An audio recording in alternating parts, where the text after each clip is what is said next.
ওই যে ওই ব্যানারের মধ্যে লেখা আছে, দেখেন তো আপনাদের পিছনে কি লেখা আছে? করব কাজ, কে বলেন দেখে? করব কাজ, গড়ব দেশ, সবার আগে বাংলাদেশ। নারায়ণগঞ্জে কাজপুরে নির্বাচনী সমাবেশ করেছে বিএনপি।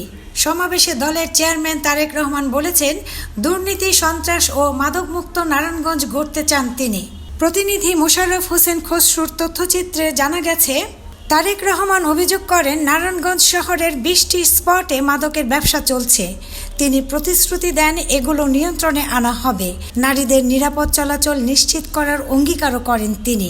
যুব সমাজকে প্রশিক্ষণ দিয়ে দেশি বিদেশি কর্মসংস্থানের সুযোগ তৈরি করার পরিকল্পনার কথাও তুলে ধরেন বিএনপি চেয়ারম্যান। জেলা বিএনপির আহ্বায়ক অধ্যাপক মামুন মাহমুদের সভাপতিত্বে আয়োজিত এ সমাবেশে উপস্থিত ছিলেন ঢাকা বিভাগীয় সহ সাংগঠনিক সম্পাদক নজরুল ইসলাম আজাদ, মোস্তাফিজুর রহমান ভূঁইয়া দীপু, আজহারুল ইসলাম মান্নান সহ বিএনপি ও অঙ্গ সংগঠনের নেতাকর্মীরা। নারায়ণগঞ্জে দুর্নীতি ও মাদকমুক্ত পরিবেশ গড়ে তোলার প্রতিশ্রুতি দিয়ে শেষ হয় বিএনপির এই নির্বাচনী সমাবেশ। যেভাবে দেশের মানুষ প্রস্তুতি গ্রহণ করছে ধানের শীষকে ভোট দেওয়ার জন্য, অনেকের মাথা খারাপ হয়েছে এবং তারা বিভিন্ন রকম ষড়যন্ত্রের আশ্রয় নিচ্ছে।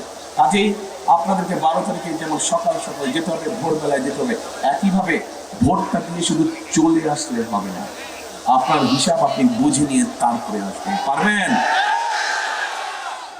আপনি যদি একদিন একটু পরিশ্রম করেন, ইনশাল্লাহ আগামী 5 বছর আমার যে পরিকল্পনার কথাগুলো আপনাদের সামনে তুলে ধরলাম, আমরা পর্যায়ক্রমিকভাবে এই পরিকল্পনাগুলো বাস্তবায়ন করব। কারণ আমরা যত যাই বলি, এই বাংলাদেশই হচ্ছে আমাদের প্রথম ঠিকানা, এই বাংলাদেশই হচ্ছে আমাদের শেষ ঠিকানা। যেহেতু এই বাংলাদেশে আমাদের প্রথম ঠিকানা, এই বাংলাদেশে আমাদের শেষ ঠিকানা, সেই জন্য এই দেশটাকে সুন্দরভাবে গুছিয়ে তুলতে হবে, সুন্দরভাবে এই দেশটাকে আমাদের সাজাতে হবে। নিজের বাড়িঘর ঘর আপনারা সাজিয়ে রাখেন না, ঠিক একইভাবে দেশটাও আমাদের নিজের ঘর, বিশাল একটা ঘর।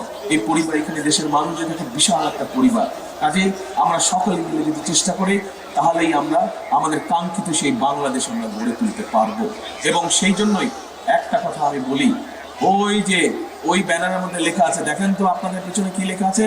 করব কাজ, কে বলেন দেখে? করব কাজ, গড়ব দেশ, সবার আগে বাংলাদেশ। করব কাজ, গড়ব দেশ, সবার আগে বাংলাদেশ।